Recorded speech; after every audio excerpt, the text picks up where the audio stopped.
ছবি আনেন, এডিটার সাহেব আবার আনেন।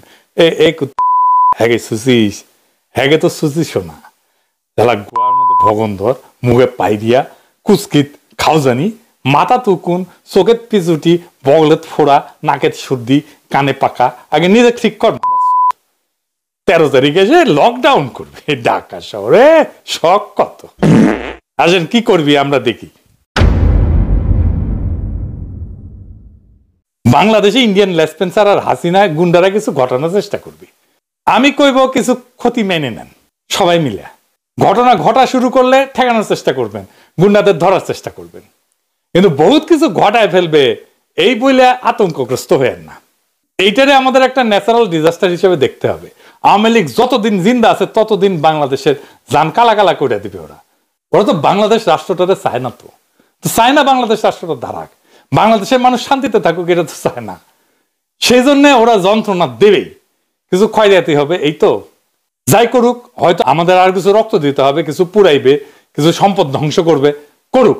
গাজার প্যালেস্টাইনের দেখছেন না, ওদের থেকে আমাদের শিক্ষা নিতে হবে। ওরা কেমনে টিকে আছে, এইভাবে আমাদের টিকে থাকতে হবে যতদিন ইন্ডিয়া আছে, হাসিনা আছে, আওয়ামী লীগ আছে, আর আওয়ামী লীগের গুন্ডারা আছে।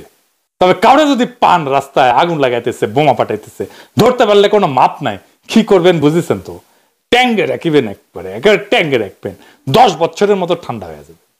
এই যে এইভাবে ধরবেন, এইটা দেখান ধরিচ্ছে না কুত্তা লিখকে এইভাবে ধরবেন। কিছু জায়গায় বোমা মারছে, আগুন লাগাইছে, যেগুলোকে ধরা হয়েছে না ছিঁড়ে দিছে জনগণ। এখন এটা রিকোয়েস্ট থাকলো ট্যাঙ্কে রাখবেন, রিকোয়েস্ট থাকলো দল যার যার লিক পুন্দানো সবার। এবার আসেন আসল আলাপে আসি। নাইট কইছে এনসিপি ক্ষমতা আসবে 10 বছরের মধ্যে। এটা কি সম্ভব?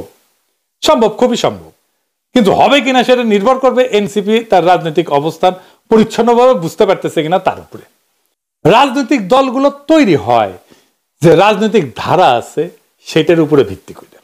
বাংলাদেশে যে প্রধান রাজনৈতিক ধারা আছে, এটা যদি নদী বলি, এই নদীগুলো কিন্তু বিশাল, কিন্তু দুঃখজনক হচ্ছে এই নদীগুলো সবগুলোই শুকনা।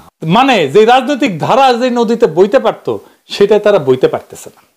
মার্কেটিং এর ভাষায় এটা বলে পজিশনিং। কোন রাজনৈতিক দল তার পজিশনিং ঠিক করতে পারে নাই। মানে আপনাকে কিন্তু ধরে নিতে হবে আপনাকে সবাই ভোট দেবে না, কিন্তু আপনাকে জানতে হবে আপনি কার ভোট চান। আমাদের ভোটের সময় স্লোগান আছে না একটা, ভোট চাই ভোটারের, দোয়া চাই সকলের। এটা মারাত্মক ভুল স্লোগান। সব ভোটারের ভোট আমি চাই না, আমি সবার দোয়াও চাই না, আমি আমার কনস্টিটিউয়েন্সির ভোট চাই। আসেন ব্যাপারটা একটু বুঝাই বলি। রাজনীতিতে আপনি কার ভোট চান আর কার ভোট চান না সেটা ঠিক করতে হবে। আপনি কার ভোট চান সেটার উপরে ঠিক করবেন আপনার ভাষা, আপনার দাবি, আপনার ন্যারেটিভ, আপনার অর্গানাইজেশন, আপনার কর্মী বাহিনী, আপনার কর্মসূচি। ধরেন আমি আমার ভিডিও দিয়ে উদাহরণটা দিই, মানে কেউ কিছু মনে করেন না, আমার ভিডিও দিয়ে উদাহরণ দিতে আমার জন্য সুবিধা, আপনাদেরও বুঝতে সুবিধা হবে। আমার ভিডিও বাঙ্গু এলিটেরা দেখুক, এটা আমি চাই না।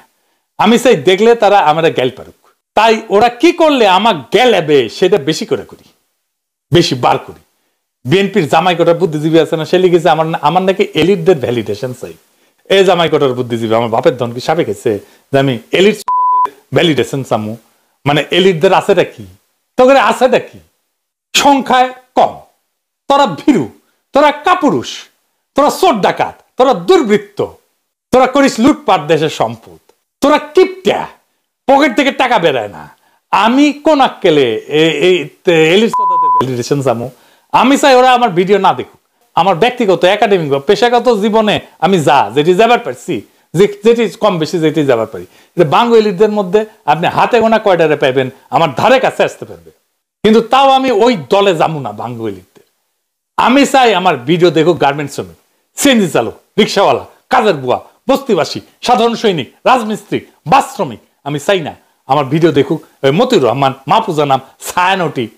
আমি বরং উতলা হব যদি একজন দরিদ্র মানুষ আমার ভিডিও না দেখে, মাদ্রাসা ছাত্র যদি আমার ভিডিও না দেখে, জামাই কোটার বুদ্ধিজীবী না দেখুক আমার ভিডিও, আমি সেটাই চাই।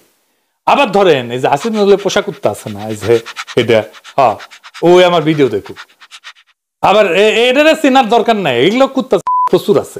যাই হোক, এখন সব মাদ্রাসা ছাত্রই কি আমার দর্শক হোক, দরিদ্র মানুষ আমার দর্শক হোক, সেটা আমি চাই না। আমি সবাইটা দেখাইতে চাই না। হাসিনারে যারা কওমি জননী উপাধি দিছিল তারা আমার কনস্টিটিউয়েন্সি না। এদের মধ্যে যারা ভারতীয় আগ্রাসনবাদ বিরোধী, সিভিল মিলিটারি ব্যুরোক্রেসির বিরোধী, তারা আমার কনস্টিটিউয়েন্সি। তা আসেন, বাংলাদেশে আসলে কয়টা দল হইতে পারে? বাংলাদেশের 3টা বড় দল গঠিত হওয়ার সম্ভাবনা আছে। কইতে পারেন বিএনপি জামাত তো 2টা বড় দল, হ্যাঁ ঠিক আছে, কিন্তু কোন দলই আসলে তার রাজনৈতিক পজিশনটা ঠিক করতে পারেনি। এবং রাজনৈতিক পজিশনিং যে ঠিক করতে হবে এই ধারণা আছে কিনা এটা কে জানে, আল্লাহ জানে। বিএনপি যে ডিজাস্টার করিচ্ছে, তারা আওয়ামী লীগ হয়ে যাইতে চাইতেছে। মির্জা ফখরুল আওয়ামী লীগারদের বলতেছে নৌকার পাশে ধানের শীষ আছে, আপনারা কেউ হতাশ হবেন না, ধানের শীষ আপনাদের পাশে আছে। ধানের শীষ আর নৌকা এই তো ছিল আমাদের, তাই না? নৌকাটা আলাদা নাই। নৌকার যে কান্ডারি, যে মূল মাঝি, ও নৌকার সবগুলোকে ফেলে দিয়ে পাড়ায় চলে গেছে, ইন্ডিয়া চলে গেছে, ঠিক না? এখন আমাদের যারা এখানে নৌকা পড়তেন সারা বাংলাদেশে, তারা তো একটু অসহায় অবস্থায় আছে, যে আমাদের মূল লক্ষ্যে পাড়ায় গেছে, আমরা এখন কি করবো?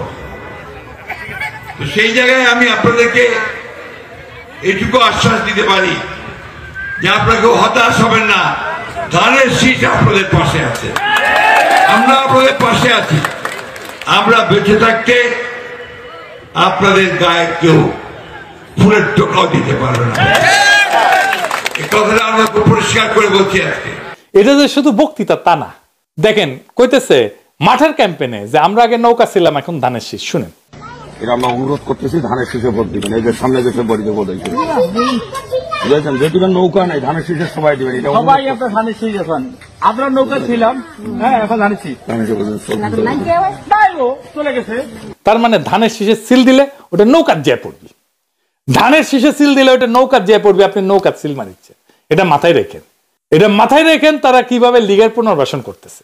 বিএনপি বুঝতে পারতেছে না যে আওয়ামী লীগ পুরোপুরি অতীত হয়ে গেছে, এটা শেষ, মরে গেছে। আওয়ামী লীগকে কব্বর দিয়ে সামনের দিনের রাজনীতি করতে হবে। উল্টা ওরা আওয়ামী লীগকে পুনর্বাসন করে আগামী রাজনীতি করতে চাইতেছে বিএনপি। বাংলাদেশের মানুষ একসময় মুসলিম লীগকে ব্যবহার করে পাকিস্তান অর্জন করছিল, পাকিস্তান হাসিল করছিল, পরে আওয়ামী লীগকে ব্যবহার করে স্বাধীন বাংলাদেশ হাসিল করছে। এই দুই দলের জীবনের উদ্দেশ্য যখন পূর্ণ হয়ে গেছে, তখন কিন্তু তারা তখন নতুন বাস্তবতায় নিজেদের রূপান্তর করতে পারেনি, ফলে তারা মরিছে, মরাই থাকবে। বিএনপিও এরকম 24-এর আন্দোলনে বিএনপিকে নেতা মানছে সবাই। বিএনপি নতুন বাস্তবতায় নিজেকে আর পরিবর্তন করতে পারেনি। বিএনপি মনে করতেছে তারা যা কইবে, যেহেতু তারা বড় দল, পাবলিক তাই খাবে। জি না, দুনিয়া এত সোজা না। জনতার মন কোন রাজনৈতিক দলের গুদামে জন্মায় না, বরং জনতার মনের যে ধারা থাকে, সে ধারার উপরে ভিত্তি করে রাজনৈতিক দল, রাজনৈতিক চেতনা, রাজনৈতিক আদর্শ এটা গড়ে ওঠে। বাংলাদেশের জনগণের বহু ধারা আছে, কিন্তু বড় শক্তিশালী ধারা 3টা কইছি না, কিন্তু রাজনৈতিক দলগুলোই 3টা ধারা ঠিক মতো চিনতে পারতেছে না, তাই তারা তাদের পজিশনিং করতে ব্যর্থ হইতেছে। আওয়ামী লীগের সময় সবাই মিলে বিএনপিকে নেতা মানছে, আমরাও মানছি। আমি বিএনপির সাথে কাজ করছি, একান্তভাবে তারেক রহমানের সাথে কাজ করছি। হাসিনা পালানোর পর এখন 3টা ধারা প্রত্যেকে নিজের নিজের গতিপথে ছুটবে, এটা স্বাভাবিক। কিন্তু বিএনপি যেহেতু বুঝতে পারতেছে না কোন দিকে যাইতে হবে, কারণ তাদের সাথে যারা কাজ করতো তারা তো সবাই আর তার সাথে নাই। বিএনপির তো বোঝাপড়া ছিল না, সেজন্য ওরা আওয়ামী লীগ পুনর্বাসনে ব্যস্ত হয়ে পড়ছে। মনে করতেছে আওয়ামী লীগের ভোট আমরা নিব, আগের ভোট তো আছেই, আওয়ামী লীগের ভোট নিতে গেলে আগের ভোট থাকবে না। আমার ধারণা বিএনপি ইলেকশনে হাইরা নষ্ট হয়ে যাবে, ভোটে হারলে আর কে বিএনপি করবে? এই জায়গায় জাতীয়তাবাদী আর একটা দল দাঁড়াবে জিয়ার আদর্শ নিয়ে। তাহলে এই 3টা ধারা কেমনে কিভাবে চিনবেন এবং কোন দল কোন পজিশনে স্থির করবে সেটা নিয়ে একটু আলোচনা করি। প্রথম ধারা ন্যাশনালিস্ট, জাতীয়তাবাদী ধারা। এটা জিয়াউর রহমানের রাজনীতি। তারা বাংলাদেশের জনগোষ্ঠীকে পশ্চিমবঙ্গের বাঙালির চাইতে রাজনৈতিকভাবে ভিন্ন এইভাবে উপস্থাপন করছে। পাহাড়ের সাথে সমতলের বিবাদ মেটানোর একটা সম্ভাবনা তৈরি করছে। করতে পারছে কিনা সেটা অন্য জিনিস, কিন্তু সম্ভাবনা দেখাইছে। বাঙালি রেসিস্ট জাতিবাদী রাজনীতির অবসান দেখছে, ভারতীয় আধিপত্যবাদের বিরুদ্ধে দাঁড়ানোর ক্ষমতা দেখছে। 2 নম্বরে হইতেছে ইসলামী ধারা। এই ধারা বিপুল শক্তি এবং সমর্থন পাইছে, কিন্তু ভবিষ্যতে ঠিক কিভাবে নিজেদের বিকশিত করবে তার নিশানা নাই। শুধু ইসলামী রাজনীতি হিসেবে এদের সম্ভাবনা একসময় সীমিত হয়ে যাবে, বিশ্ব পরিস্থিতিও তাদের অনুকূলে না। তবে তারা যদি রাইট স্ট্র্যাটেজি নিয়ে অ্যালায়েন্স করতে পারে লিবারেলদের সাথে, এমনকি লেফটদের সাথে, তাইলে তাদের সামনে দাঁড়ানোর মতো কোনো শক্তি থাকবে না। কিন্তু তারা এখনো সেই পথে এখনো হাঁটে নাই। 3 নম্বর ধারার আলোচনা শুরু করার আগে এইটা একটা প্রসঙ্গ অবতারণা করা জরুরি। আমি এটা আগেও নানা আলাপে বলছি। এখানে এনসিপি তার রাজনীতি দাঁড় করাতে চেষ্টা করছিল। আমরা নয়া বন্দোবস্তের কথা শুনছি, তাই না? সেটা কি? এটা একটু বুঝে দেখি। নয়া বন্দোবস্ত আমরা দুই ভাবে বুঝে দেব। প্রথম হচ্ছে যে আমাদের এখানে একটা পার্মানেন্ট সেটেলমেন্ট ছিল 1793 সালে, জমিদারি প্রথা। জমিদারি কিনে নিত ব্রিটিশদের কাছ থেকে, প্রজাদের জমি কেড়ে জমিদারি কায়েম করতো এবং প্রজারা খাজনা দিয়া ওই জমিতে ফসল ফলাইতো। এইটাই এখনো টিকে আছে। আমরা রাষ্ট্র বানাইছি কিন্তু ওই জমিদারি প্রথাই এখনো টিকে আছে। এখনকার সরকারি কর্মচারী, পুলিশ, মিলিটারি, আদালত, রাজনৈতিক নেতা এরা সবাই সেই জমিদারের ছায়া। তারা দেশটাকে একটা জমিদারি মনে করে, তালুকদারি মনে করে। ছাড় না বললে সেইটা যায় না সরকারি কর্মচারীরা। ওইটা ওই জমিদারি প্রথার মানসিকতা। তাদের কাছে জনগণ গোলাম, তারা মালিক। আর রাজনীতি মানে কি? রাজনীতি মানে হইতেছে এই যে সিস্টেম, এই যে তালুকদারি, এই তালুকদারিতে কে কতটুকু এই প্রতিষ্ঠানগুলোর সুবিধা নিয়ে জনগণকে একটু স্বস্তি দিতে পারে। যেমন ধরেন, এখানে রাজনীতিবিদ হইতে হইলে একজন গডফাদার হইতে হবে, মানে আপনার মাস্তান থাকতে হবে, আপনার থানায় গিয়ে ছাড়াই আনতে পারতে হবে, আদালতে জামিন না হইতে পারতে হবে, মানুষকে সাহায্য করতে পারতে হবে, ছিনতাইকারী ছিনতাই করবে নিয়ম মাইনা, রাস্তায় বকরা উঠবে নিয়ম মাইনা, এটা রাজনীতি ঠিক করবে। ঘুষের একটা রেট থাকবে, ঘুষ নিবে, কাজ করে দিবে। এদেরকে নামে পাবলিক সার্ভেন্ট বলা হয়। এরাই দেশের প্রকৃত মালিক। এটাই হইতেছে বন্দোবস্ত, যার মাধ্যমে সমাজ আর রাষ্ট্রে একটা স্থিতিশীলতা থাকে। হাসিনা পড়ার পরে স্থিতিশীলতা নষ্ট হয়ে গেছে। আমরা এবার আরেকটা দিক থেকে এই বন্দোবস্ত বিষয়টা বুঝে দেখি একাডেমিক্যালি। এটা কিন্তু একটা একাডেমিক টার্মও বটে। এইটা একটা পলিটিক্যাল এবং ইকোনমিক থিওরিও বটে। এই বন্দোবস্ত তত্ত্বের আবিষ্কর্তা হইতেছেন আমাদের ভাই ব্রাদার মুস্তাক খান, সোয়াস ইউনিভার্সিটি প্রফেসর ইকোনমিক্স। উনি এটাকে বলছেন পলিটিক্যাল সেটেলমেন্ট থিওরি। আসলে রাষ্ট্র, রাজনীতি এবং উন্নয়নের সম্পর্ক বোঝার জন্য এটা একটা নতুন দৃষ্টিকোণ উনি উপহার দিচ্ছেন পৃথিবীকে।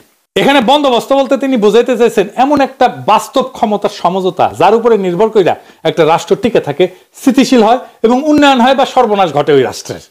বন্দোবস্ত শব্দটা আমরা সাধারণত প্রশাসনিক অর্থে ব্যবহার করি, যেমন জমিন বন্দোবস্ত, চুক্তির বন্দোবস্ত ইত্যাদি। কিন্তু মুস্তাক খান এটাকে ব্যবহার করছেন রাজনৈতিক অর্থে। তার মতে একটা দেশের রাজনীতি এবং উন্নয়ন নির্ভর করে কে কতটা ক্ষমতা রাখে, সেই ক্ষমতাধারীদের মধ্যে কেমন সম্পর্ক, এবং সেই ক্ষমতার ভারসাম্য বজায় রাখার জন্য কিভাবে রাষ্ট্রের সম্পদ, সুবিধা এবং সুযোগ ভাগাভাগি হয় তার উপরে। উনি বলেন রাষ্ট্রে যারা বাস্তব ক্ষমতা রাখে, রাজনৈতিক দল, সামরিক বাহিনী, আমলাতন্ত্র, বড় ব্যবসায়ী, শ্রমিক ইউনিয়ন, ধর্মীয় গোষ্ঠী, এরা প্রত্যেকেই রাষ্ট্রীয় সম্পদের একটা ভাগ পেতে চায়। এটাই হইতেছে তাদের সুবিধা। এই সুবিধা বিভিন্ন গোষ্ঠীর মধ্যে এমন ভাবে বন্টন করা হয় যাতে কেউ বিদ্রোহ না করে, এবং তাহলেই রাষ্ট্রের স্থিতিশীলতা বজায় থাকে। এই বাস্তব ভারসাম্য, যেখানে ক্ষমতাবানদের স্বার্থ মিলে একটা সমঝোতা তৈরি হয়, সেটাই মুস্তাক খানের ভাষায় বন্দোবস্ত। তার মতে উন্নয়ন তখনই ঘটে যখন এই বন্দোবস্ত তুলনামূলকভাবে স্থিতিশীল থাকে এবং কিছু সুবিধা উৎপাদনশীল খাতে ব্যবহৃত হয়। তো মুস্তাক ভাই বলছেন যে দেশের রাজনীতি বা উন্নয়ন আসলে কাগজের আইন বা ভালো প্রতিষ্ঠান দিয়ে চলে না, চলে ক্ষমতার ভাগাভাগি দিয়া। কিভাবে ভাগাভাগি হয়েছে? এই ক্ষমতার ভাগাভাগির নামেই তিনি দিচ্ছেন বন্দোবস্ত বা সেটেলমেন্ট। বাংলাদেশে অনেক বছর ধরে যে পুরনো বন্দোবস্ত চলতেছে সেটা হলো রাষ্ট্র, আমলা, সেনা, রাজনীতিক, বড় ব্যবসায়ী, এলিট, এরা মিলে একটা বোঝাপড়া করে রাখছে। এরা একে অপরকে সুবিধা দেয়, ঘুষ, টেন্ডার, চাকরি, কন্ট্রাক্ট সব ভাগাভাগি করে নেয়। জনগণ এখানে মালিক না, বরং বন্দী। কারণ রাষ্ট্রের অফিস, পুলিশ, আদালত সবই এই এলিট শ্রেণীর নিয়ন্ত্রণে। এই সিস্টেমে স্থিতিশীলতা আছে, কিন্তু ন্যায় বিচার, ইনসাফ, নাগরিক অধিকার নাই। কেন নাই? কারণ এইটা ওই সেই চিরস্থায়ী বন্দোবস্তের ছায়া। আর নয়া বন্দোবস্ত মানে হইতেছে পুরনো ব্যবস্থাটাকে ভেঙে রাষ্ট্রকে জনগণের মালিকানায় ফেরানো। মানে পুলিশ, প্রশাসন, আদালত, রাজনীতি সব জায়গায় জনগণের সেবা, জবাবদিহিতা ফিরে আনা। এখানে বন্দোবস্ত মানে কিন্তু নতুন কোনো দল গড়া না, বরং ক্ষমতার একটা নতুন ভারসাম্য তৈরি করা, যেখানে সিদ্ধান্ত হবে জনগণের স্বার্থে, নিয়ম হবে সবার জন্য সমান, আর সুযোগ বা সুবিধা ভাগাভাগি হবে যোগ্যতার ভিত্তিতে, দলীয় আনুগত্য দিয়ে না। বোঝা গেছে? সহজভাবে পুরনো বন্দোবস্তের রাষ্ট্র মানে কয়েকজন বড় লোকের দপ্তর, আর নতুন বন্দোবস্তে রাষ্ট্র মানে সব মানুষের ঘর। পুরনো বন্দোবস্তে আইন মানে ক্ষমতাবানদের ঢাল, নতুন বন্দোবস্তে আইন মানে দুর্বলের আশ্রয়। মুস্তাক ভাই বলছে যে ভালো প্রতিষ্ঠান আগে না, আগে ভালো বন্দোবস্ত। মানে আগে ঠিক করতে হবে কে আসলে ক্ষমতা চালাবে, কেমন ভাবে ভাগ হবে সেই ক্ষমতা এবং সুবিধা। যখন এই ভারসাম্য ন্যায্যভাবে হবে তখন ভালো প্রতিষ্ঠান নিজে থেকে টিকে যাবে। যখন রাষ্ট্রের ক্ষমতা এবং সুবিধা ভাগাভাগির নিয়মটা ন্যায্য হবে, ইনসাফপূর্ণ হবে, তখনই দেশ ঠিক মতো চলবে। সোজা কথায় বন্দোবস্ত হইলে এক দেশের রাজনৈতিক এবং অর্থনৈতিক বাস্তবতার নেপথ্যের চুক্তি, যা চোখে দেখা যায় না, কিন্তু রাষ্ট্রের সব সিদ্ধান্ত, উন্নয়নের গতিপথ এটা নির্ধারণ করে। বিএনপি এই আগের বন্দোবস্ত রাখতে চায়। জামাত যেহেতু আগে কখনো ক্ষমতায় যায় নাই, তাই তারা আগের বন্দোবস্তের ব্যাপারে স্থির সিদ্ধান্ত নিতে পারে নাই। তারা ঠিক কি করবে সেটা এখনো স্পষ্ট না। এটা তাদের একটা দুর্বলতা বটে। রাষ্ট্রের এবং সমাজের এই গভীর দার্শনিক অবস্থা কিভাবে মোকাবেলা করবে জামাত, এই ব্যাপারটা স্পষ্ট তাদের এখনো ধারণা নাই। এই নয়া বন্দোবস্তের কথাই বলছে এনসিপি। এই নয়া বন্দোবস্তে প্রজারা নাগরিক হয়ে উঠবে, রাষ্ট্রকে তাদের আসল মালিকের কাছে বুঝাই দেবে। এখানেই জনগণের ভেতরে একটা তৃতীয় ধারা জন্ম নিতেছে। জনগণের ভেতরে একটা সংস্কারের আকাঙ্ক্ষা আছে না, এটাই নতুন বন্দোবস্তের আকাঙ্ক্ষা। তারা চায় রাষ্ট্র আগের মতো না চলুক, নতুন ভাবে রাষ্ট্র চলুক, রাষ্ট্র জনগণের হয়ে উঠুক। বিএনপি চায় না রাষ্ট্র জনগণের হয়ে উঠুক। এই তৃতীয় ধারার পথে যাত্রা বেশ কঠিন। এই তৃতীয় ধারায় যাওয়ার মতো শক্তি এখনো অর্জন করতে পারে নাই বিএনসিপি। এখন প্রশ্ন হইতেছে, এনসিপি কি পারবে এটা করতে? তারা কিভাবে ইলেকশন করবে? তারা কি অ্যালায়েন্স করবে? তারা কি ঐক্য করবে? কোন নতুন দল কি সেই পথে হাঁটবে, নাকি ইতিহাসের পথ ধরে অজানা কালের অপেক্ষা করবে? আমরা এখনো এটা জানি না। তবে সময়টা খুব জটিল, আমরা কয়েক সপ্তাহের মধ্যেই জানতে পারবো। বড় পরিবর্তন হয়ে যাবে, আগামীর গতিমুখ নির্ধারিত হয়ে যাবে।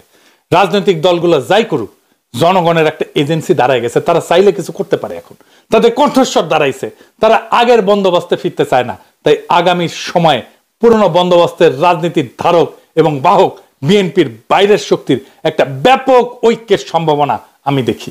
যদি এর মধ্যে জামাত তার ভবিষ্যৎ স্ট্র্যাটেজি আর মিত্র বাইছা নিতে পারে, তাহলে এই ঐক্য খুব দ্রুতই হয়ে উঠবে, আর সারা দেশের মানুষ তার পিছনে র্যালি করবে। আমরা এমন এক সময়ের মুখোমুখি যেখানে পুরনো বন্দোবস্ত দুর্বল হচ্ছে, আর নতুন রাজনৈতিক ভূখণ্ড ধীরে ধীরে তৈরির প্রচেষ্টা চলতেছে। এই যুগান্তকারী মুহূর্তে আমাদের চাবি হলো স্পষ্ট অবস্থান, জনভিত্তিক পজিশনিং এবং নীতিগত সাহস। ইতিহাসে বড় পরিবর্তন আসে তখন যখন সাহসী নীতিগত পছন্দ এবং জনভিত্তিক কৌশল মিলিত হয়। যদি এনসিপি বা কোনো নতুন প্ল্যাটফর্ম সত্যিকারের প্রতিনিধিত্ব করতে চায় জনগণের, তারা প্রথমে নিজেদের পজিশনটা পরিষ্কার করবে, জনসাধারণকে কেন্দ্রে রাখবে এবং শক্তিমত্তা এবং ন্যায্যতা দিয়ে, ন্যায় দিয়ে, ইনসাফ দিয়ে তার রাজনীতিটা তৈরি করবে। যখনই আমরা পুরনো তালুকদারি জমিদারি বন্দোবস্তের ছায়া ভাঙতে পারবো, একটা অনুকূল জনমুখী বন্দোবস্তের দিকে অগ্রসর হইতে পারবো, সেটাই বিপ্লবের আকাঙ্ক্ষা। আমরা ওই আকাঙ্ক্ষার দিকে ধাবিত হব এবং বাংলাদেশ সেই দিকেই যাবে ইনশাল্লাহ।